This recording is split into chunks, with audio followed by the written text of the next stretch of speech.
too close a position to Trump actually hurt Orban, because now to be close to Trump is almost an embarrassment in many places, because Trump has an amazing capacity to alienate all his friends and supporters. He's just doing it deliberately, with MAGA movement and with England and then with France, and he's insulting the Pope, and he's insulting Macron, and he's insulting Starmer. He's insulting everybody, just making himself a person non grata everywhere. So I actually heard that after Vance gave a speech, it was like catastrophic fall in the ratings for Orban. It was like a death kiss. Welcome to World Affairs in Context, everybody. Today, I'm absolutely thrilled to welcome back our good friend, Dr. Vladimir Brovkin. Vlad is a former professor at Harvard and an author of many books on politics and history. I will link them below. He also runs a really great YouTube channel as well, and I'm sure many of you are already very well familiar with it. And for those who are not, I will link his channel in the description below too. Vlad, welcome back to the program. It's great to see you again. It's always a pleasure to be in your program. Thank you. It's a pleasure to have you. So there are a lot of things going on in Europe, and one of the main ones is, of course, the elections in Hungary. Over the Yes. weekend, Europe was shaken by Hungary's PM Viktor Orban's loss in elections. He's Yeah. been in power for 16 years, and he has managed to retain Hungary's sovereignty and maintain ties with both Eastern Europe and the West. What makes this Hungarian election so significant for Europe and global politics? This is a great question, and especially interesting the way you framed it, because of course it is important, but it's not important in a sense of expecting some fundamental changes. That's what I'd like to argue against, because those who say, "Oh, this is a major shift in European politics," it's not. It is a shift only in a sense that the funds blocked for Ukraine will be released. That's it. There's no other shift. And this is important to understand because Magyar comes from the same political party. He's an insider of Orban's party. He split away 2 years ago. And in some issues, he takes even more conservative or steadfast position than Orban. So I deliberately, preparing for this conversation, ran a search on issues. And what is amazing is that on all issues except Ukraine and Russia, which we will speak about separately, he is actually absolute and total conservative or more so. So here's, for example, the issue. Will he support a move that is so much proposed by von der Leyen and the Brussels leadership to go from universal consensus in Europe to veto to cancel veto power of each member, in other words, majority vote? No, he's not going to abandon Hungary's or anybody else's right to have a veto. So he's against that as a pro-Europe. What about quotas of immigrants? No, he continues Orban's policy that he's totally against any quotas or any dictate of Brussels to Hungary or to any other country for that matter as to how many immigrants they should take. The fence that was built will continue. And as he put it, is reinforced in some areas. So there's no change on immigration, no change on the status of veto power. Integrationist. He's not an integrationist of European Union. He's actually steadfast for Europe as a Europe of sovereign nations. So conservative sovereignty. That's pretty much Orban's position all along. The only reason that they're so excited about it, von der Leyen and all the others, and Macron and all these people in the current leadership of the European Union, is because now on the Russia-Ukraine issue, so dear to their hearts, he has changed. And the change basically is that I can sort of put it like this. Hungary is more important for me, says Magyar, than money for Ukraine. So we're not going to fight to keep it frozen. Let them have their money. That's not our money, but we want to get our money, and that's what he's doing. His position is, in a sense, very clever. It's called to have the cake and eat it too. He wants to please the Europeans to get the frozen money from the European Union that Hungary needs. At the same time, he's paying for it by unblocking funds for Ukraine. And in that sense, this is just pragmatic policy, no more than that. It's not a fundamental shift of Hungary's position. And the last thing on domestic issues, abortion and woke agenda and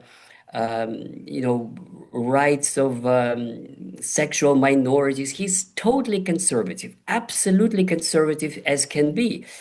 On the contrary, he wants to strengthen the family. He wants to strengthen aid to mothers and to increase the fertility and the children and all the rest of it. So it's really culturally and politically, it's one could say it's the strengthening of the conservative movement in Europe, which is unfolding, and the attempt to represent it as some kind of a Europe integrationist, now strengthening Europe, strengthening NATO.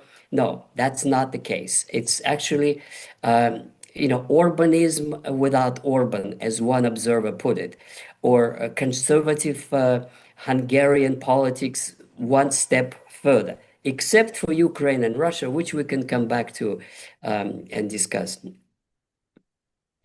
Given the similarities, what do you feel were the key issues driving voters away from Orban and from his party?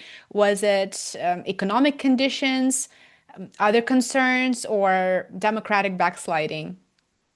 It's a very interesting question, and I guess I'm not, too close to Hungary to comment on that. You have to be really a specialist on Hungarian society. But that uh, my impression is that the too close a position to Trump actually hurt Orban, because now to be close to Trump is almost an embarrassment in many places, because Trump has an amazing capacity to alienate all his friends and supporters. He's just doing it deliberately, with MAGA movement and with England and then with France, and he's insulting the Pope, and he's insulting Macron, and he's insulting Starmer. He's insulting everybody, just making himself a person non grata everywhere.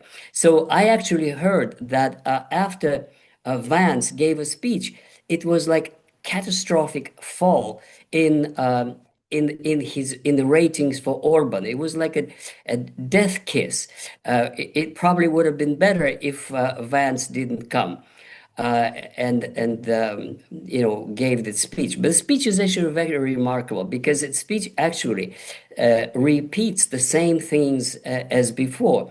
It's more important for Vance and the US relations with Europe than for Orban and Hungary, because it reiterates that Vance, if he's ever going to be president, is inherently hostile to current European Union, which he calls Brussels bureaucracy, and centralizes, and that they want immigration, they want to dilute national cultures, they want to subvert sovereignty. So on all these issues, in his speech, Vance was even more anti-Western than Orban was, or than Vance himself was when he spoke at Security Conference in Munich.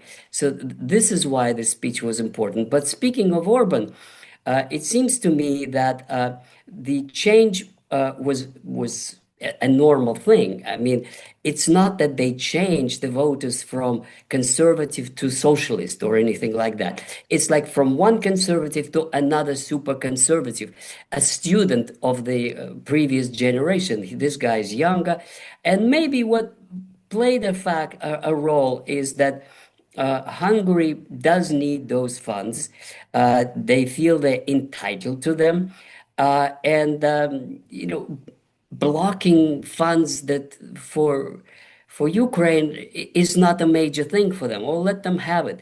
But what's interesting is that about Hungary and Ukraine, at the first impression, the Western media plays it, oh, now is going to be good relations between Hungary and Ukraine. No, it won't, because the two fundamental issues remain, and they cannot be resolved simply by, shaking hands or saying today we're going to have good relations.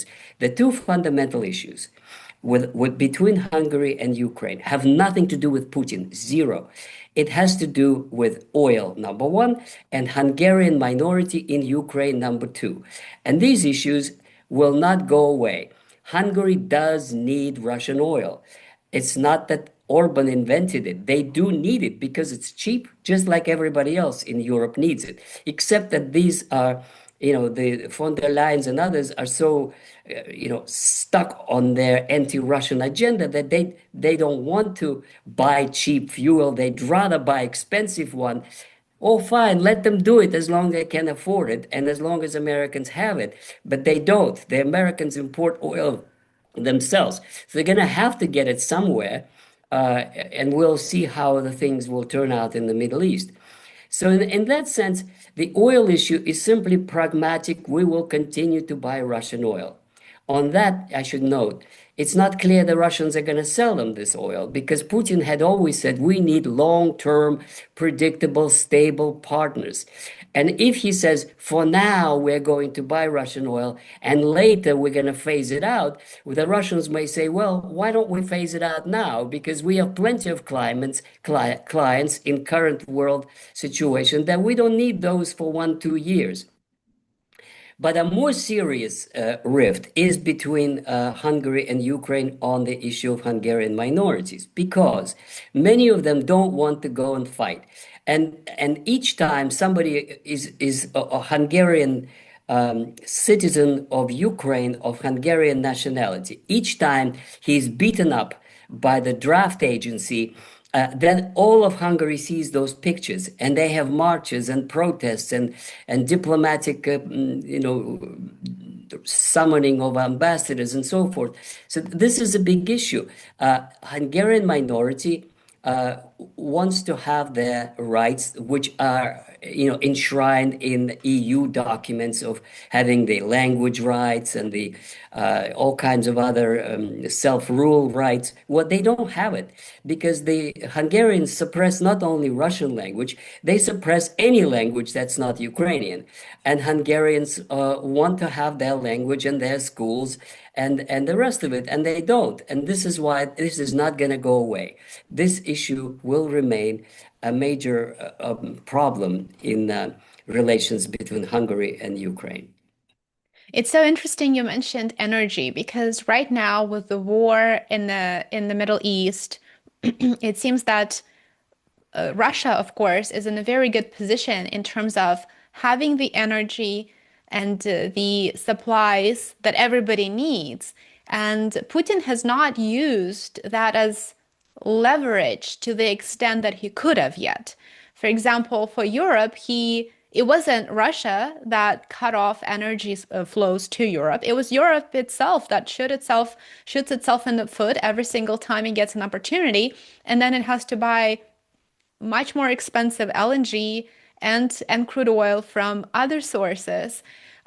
So it's interesting because Russia is undergoing a new sort of transformation. And of course, you know about this much better than I do, where it looks towards developing partnerships with the East, right? It's Siberization idea where it views itself now not so much maybe as a European nation, but sort of the the point where the East and the West sort of collide. And so that's a very interesting point because it does appear that that's one of the cards that Russian President Putin has yet to play if he deems necessary, and to cut off oil or even the prospect of supplying oil to Europe if he chooses to do so, if he chooses to use it as leverage against those countries that are unfriendly Yeah.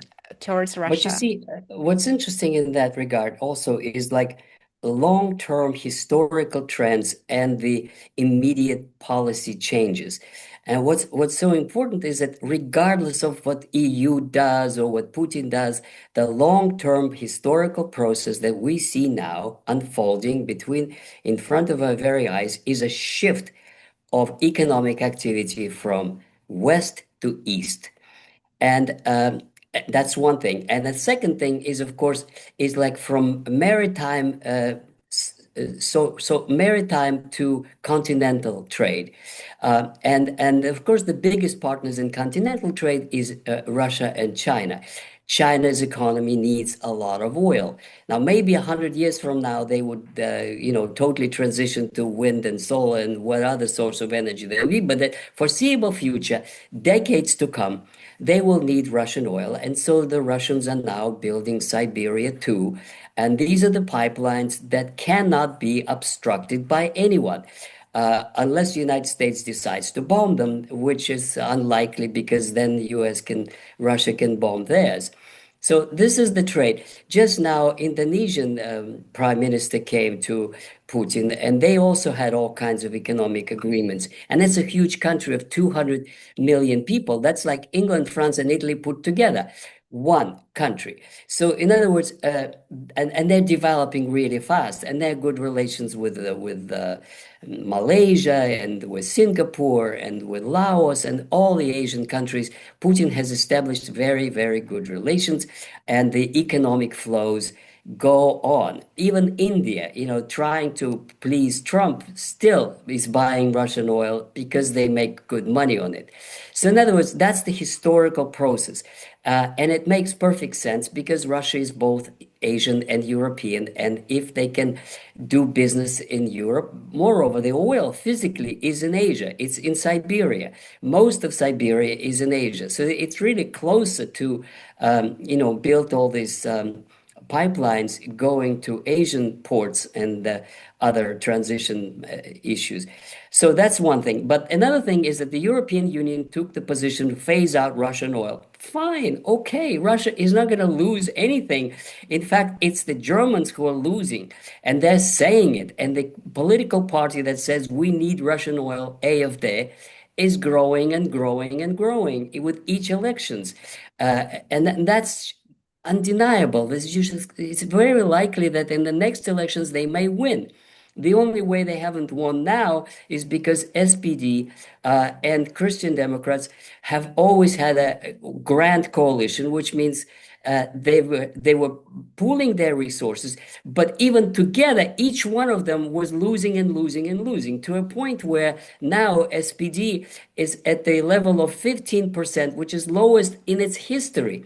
And the SPD people are saying, well, this coalition is killing us.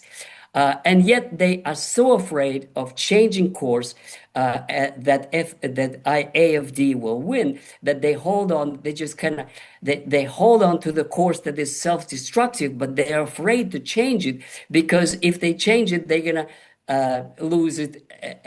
And in any case, they're going to lose it. It's just they prefer to wait a few more years, and then maybe something will happen, and then they hope to survive.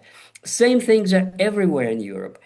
Italy now is so increasingly assertive in its national defense and sovereignty and against the Iranian war, and some statements about Russia and Russian oil that are much more accommodating, and Spain. In other words, if your question was about the future of Europe, what is obvious right now is Europe is splitting into two. The North Europe, which is very, very anti-Russian and Europe centralist, and kind of warmongering, building the army and unifying, centralizing, blah, blah, blah. And the Southern Europe, which is much more relaxed and much more friendly to Russia, critical of Trump, and really not interested in NATO so much. When the Trump threatens Spain, we're going to expel you from NATO. Okay, who cares? I mean, it's not that somebody is going to attack Spain. And the same thing for Italy. They're saying, well, you're gonna have to pay for your bases, or else, if you expel us, that's okay with us. We don't in any hurry. That's a very interesting new phenomenon.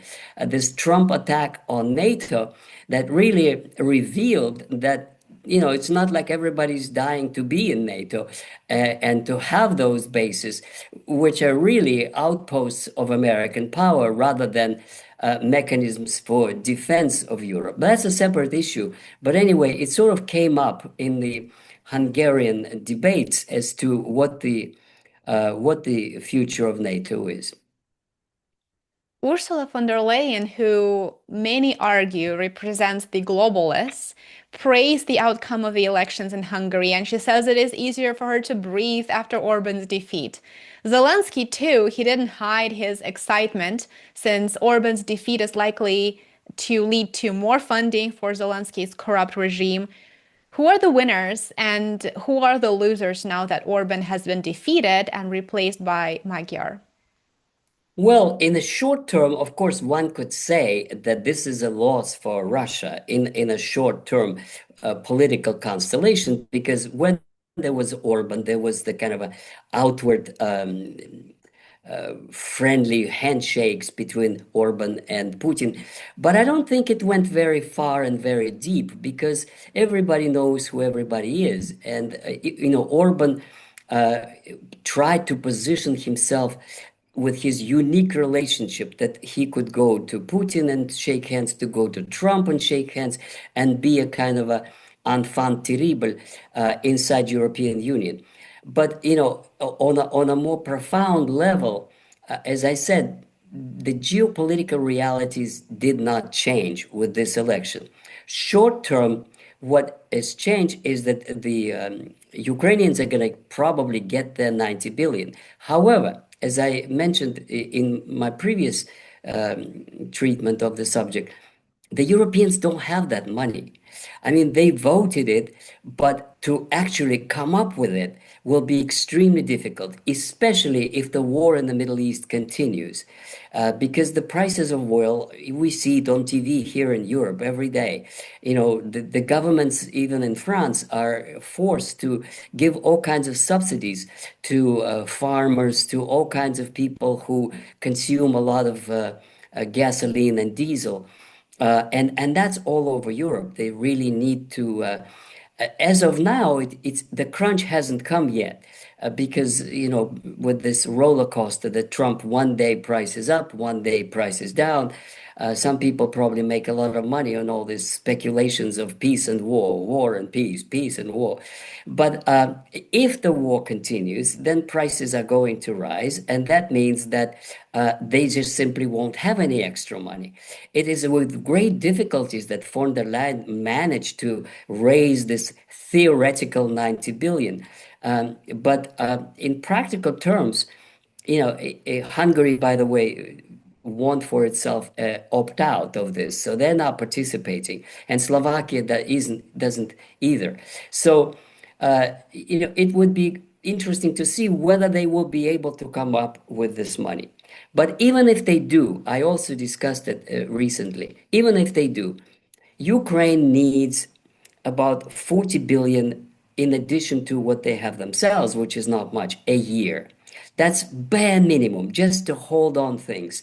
And that means that if they get what they get, they will have enough money till November, and maybe somehow they'll stretch it out for the end of this year. But if they get less, then there won't be enough for anything. This is one thing. And the second thing is that money is not weapons. The Europeans are beginning to produce drones and things that they give to Ukraine, but not in the quantities that they need to sustain this. The Russians produce ever more sophisticated and more and more and more of artillery shells and drones. And the Europeans maybe eventually will catch up. This is what the Russian generals fear.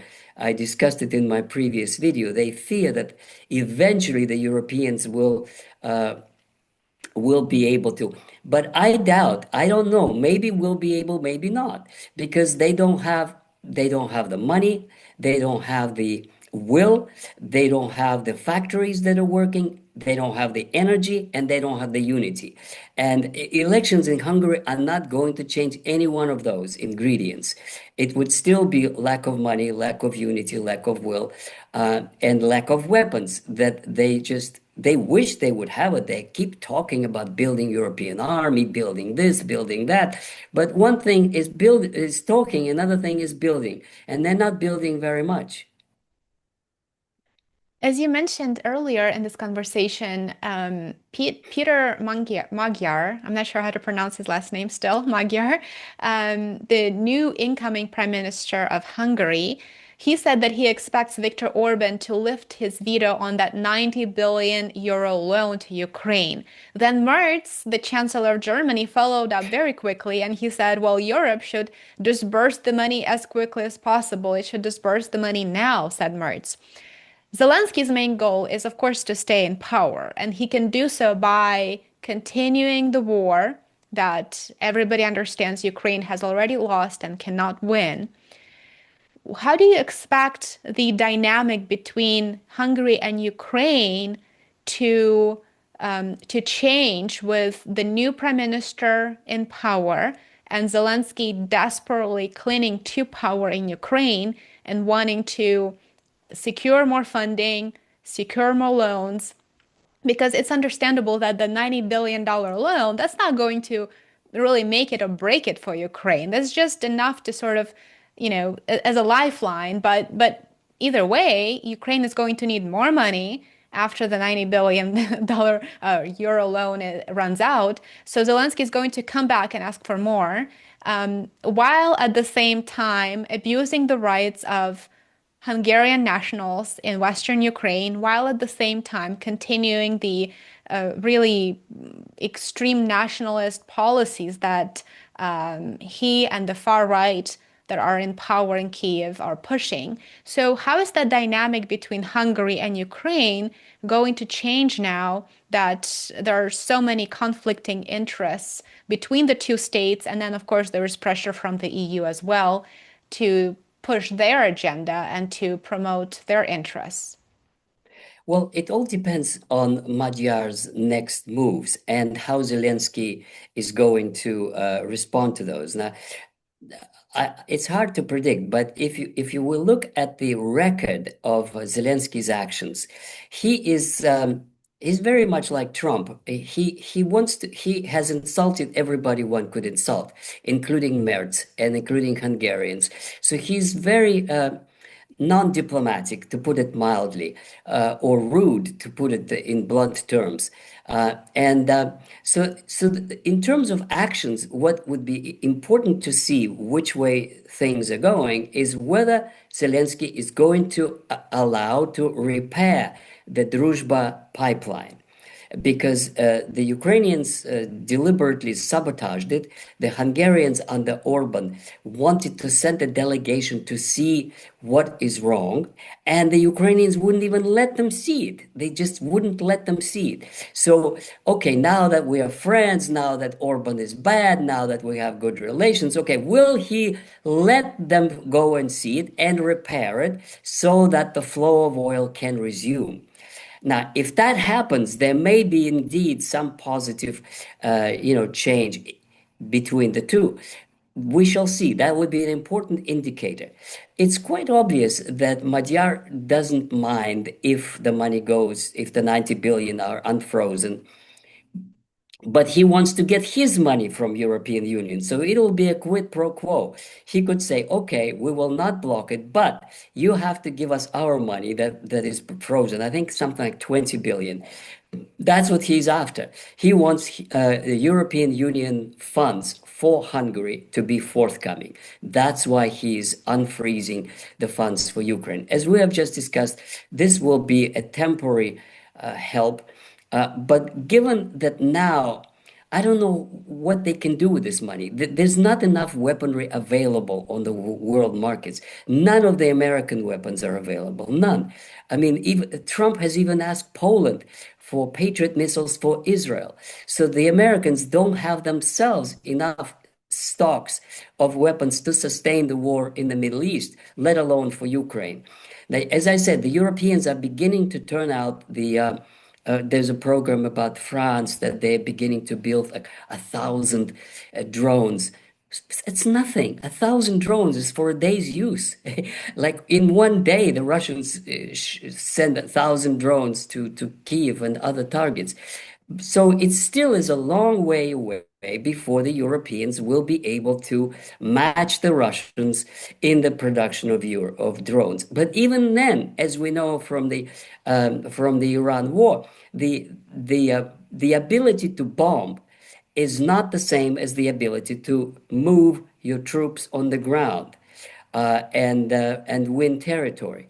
And so far, this is another issue that bothers me, and I've been discussing it lately in my videos. The Russians are moving, but moving slowly. And a lot will depend and as to what will happen in Russian offensive of summer 2026. If it is successful, then there won't be any Zelensky in 2027. If they are successful, they're moving on Sumy, and then they want to take Kiev, and that'll be the end of the war in one way or another. Or they will take all of Donbass, and then the agenda is focusing on Kharkov and Odessa. So yeah, it's not like we're going to see the same thing 27, 28, 29. No, things will come to some kind of resolution, maybe this year, maybe next year. But again, with every movement of Russian troops, Ukraine is losing industrial areas. Donbass is what Ukraine industry is all about. Without it, it's just an agricultural territory with beautiful fields and nice white churches. One of the towns is called White Church, but it's not an industrial giant that Soviet Ukraine used to be. Absolutely. And what's interesting is that the incoming PM in Hungary does have a very interesting history. My understanding is that, as you mentioned, he's center right. His ex-wife was a minister of justice in Orban's government, and he himself is no stranger to Viktor Orban, as you mentioned. So Magyar has already sort of he has a good um, understanding of kind of his policies moving forward. So he's not a sort of a new kid on the block that, will be sort of pushed from one side to another side by the EU officials. It seems that he knows sort of he already has a good idea how he will handle the East versus West dilemma. He already said that Ukraine shouldn't count on being an EU member in the next decade. So it is really interesting to see how that will transpire once he does become a PM, and if we'll see any changes, any major changes in his stance toward Ukraine and toward Russia. But do you feel that with sort of that Orban now leaving, um, the idea that as many refer to Orban as, Putin's lapdog or whatever, as a poodle, and I've seen this in many, many different articles, that's actually not true because Magyar is going to very much follow the same key points that Orban did. But do you feel that Russia will manage to develop a relationship with Hungary with Magyar being the PM? Or do you think that will actually cause a major sort of rift between the two states? Yes, yes, very good question. Again, it's hard to predict, but the first indications are that the Russian government and Putin and Peskov were not very happy with Magyar. And it's not so much that he replaced Orban, it is the statements that he himself made.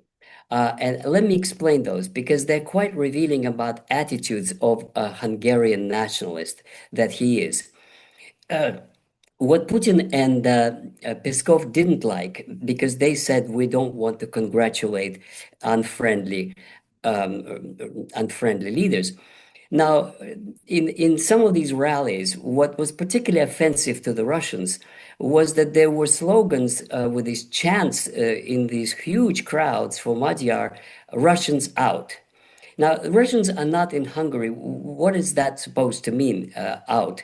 It's not like they're occupying it like in 1956. So the speeches of Magyar could be interpreted as anti-Russian as such. He made references to 1848 revolution that was suppressed by Russian troops at the request of Austrian emperor. Then he made references to obviously 1956 revolution that was suppressed by Soviet troops, which is okay. I mean that these are fair. That's history, and that's what happened. But what he also made references, and that's particularly painful for Peskov and for Putin, is that he made references to the Russians in 1944-45.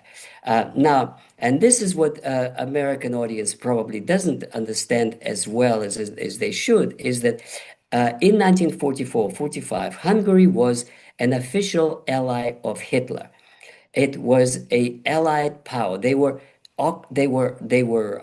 occupied only in April 45, and this is when the slaughter of Hungarian Jews took place. But as a country, in 1944, the Russians came to a country that was officially at war with the Soviet Union on the side of Germany. Hungarian troops were in Stalingrad. Hungarian troops were in Ukraine. They were fighting side by side with Wehrmacht. So when the Russians came to Budapest, they were to be expected as normal to treat that country as a defeated enemy, just as they did in Berlin. Now, Austria was divided up into 4 zones of occupation, but Hungary wasn't. They just kind of let them go, as if they were, less guilty than Austria, which was simply Anschluss, which is simply added to Germany. But in many, many ways, the Hungarians in World War II, their record is, excuse me, you can't escape it. You were allies of Hitler. And when the Red Army came, they had absolute right to treat them just as they behaved themselves in Stalingrad, which is acting as conquerors. So when the Soviets installed their, puppet regime, yeah, that sounds terrible. But Americans did the same thing everywhere they came. I mean, that's just rough. You lose the war and you suffer the consequences of occupation. Other countries didn't go to war, but many of them did. Italians supported Hitler, and Romania supported Hitler. Even Bulgaria sent troops. So they were all allies of Hitler. Poland was not. It was, speaking about all these East European countries, Poland was officially allied to the Allied powers with the government in London. They were anti-Russian, but they were still Allied powers. And Stalin treated them as such. This is why Poland got about a third of its territory thanks to Stalin, who gave them lands of Germany. So, in other words, my point is that Hungarians have no right to complain the way the Russians behaved in 1944-45. And if Magyar defends that government, this Nazi government, ally of Hitler, that means he cannot win any good attitude on behalf of any Russian, including Putin and Peskov. So this was a big mistake on his part. If he wanted to, this is good enough an insult for Putin to say, no, we're not going to give you any oil, even if you ask. This is a serious rift because it's an insult. An insult to Putin. The World War II is sacred, is something you can't touch. And if you have any insult to the way the Russians behaved in 1944, that's about the worst thing you could say to Putin, because he's totally against any, what he says, reconsideration of the war. And the heroes of the Red Army are like sacred for Putin. And I think that means that there is a chance of a real rift, because Magyar, as a real nationalist, for him, he says to the Russians, you abused us in 1848 and in 1944 and in 1956. So that kind of attitude means we have a grudge against you. We will never forgive and forget. Well, if that's the case, go your own way. And if you refuse to turn the page and have normal relations, well, let's have bad relations. So, from that kind of historical references, is very, very upsetting to Russian leaders.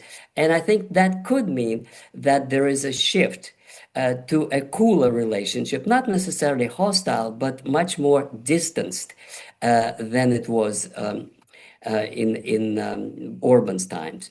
And one more thing about Orban, it seems to me that what I heard recently is that um, he hasn't really given up or anything. He's got 37%, which is respectable. It translated in fewer seats in the parliament, but it's 51 versus 37, which is respectable victory, but not a crushing defeat for Orban. And what I've heard is that he's going to put his efforts into the European Parliament, where he wants to be the leader of the sovereignty Eurosceptics bloc. Orban is very active now in the European Parliament, and he has created himself this kind of reputation of a worldwide leader, which is amazing for a small country like this. And he's going to continue on his agenda of sovereign Europe as a union of sovereign nations rather than a kind of a super structure of centralization run by von der Leyen and others. So that seems his career is not over. He's going to continue and has all good chances of success. Dr. Brovkin, and maybe the last question for today. What are the biggest challenges facing a new Hungarian government, let's say in the first 100 days? Well, his biggest problems is to have the cake and eat it too. In other words, if he manages to keep all the privileges that Orban won for Hungary, such as a right to buy Russian oil, such as to be exempt from the quotas of immigrants, to continue to have a veto power over decisions of EU leaders. If he continues to have all of this and get the money that was frozen from Hungary, well, then that's great. It would be a skill on his part to try to play this, ride this wave of congratulatory, positive attitude towards Hungary in order to get what he wants to get from the European Union. At the same time, to continue on his national conservative agenda. He might be successful. We shall see. As I said, with Ukraine, he will have to resolve the issue of oil and would have to get some assurances of decent treatment of Hungarian minority. With Putin, it all depends. If he has the courage to go for a meeting, whether they would be able to overcome this initial hostility or not. He says he has no plans. Fine. We shall see whether his foreign minister will go. In other words, it would be the actions that would count, not the rhetoric during elections. What we do know of him now is who he is and where he comes from. And from that point of view, one should expect conservative nationalist policies defending Hungary from European bureaucracy, just as Orban did, and a shift in Russian relations, and probably the same course as it was with Ukraine. That's what I can expect. Dr. Brovkin, it's always great to get your thoughts and expertise. Thank you so much for joining. And as always, I look forward to having you on again. Thank you so much. Thank you.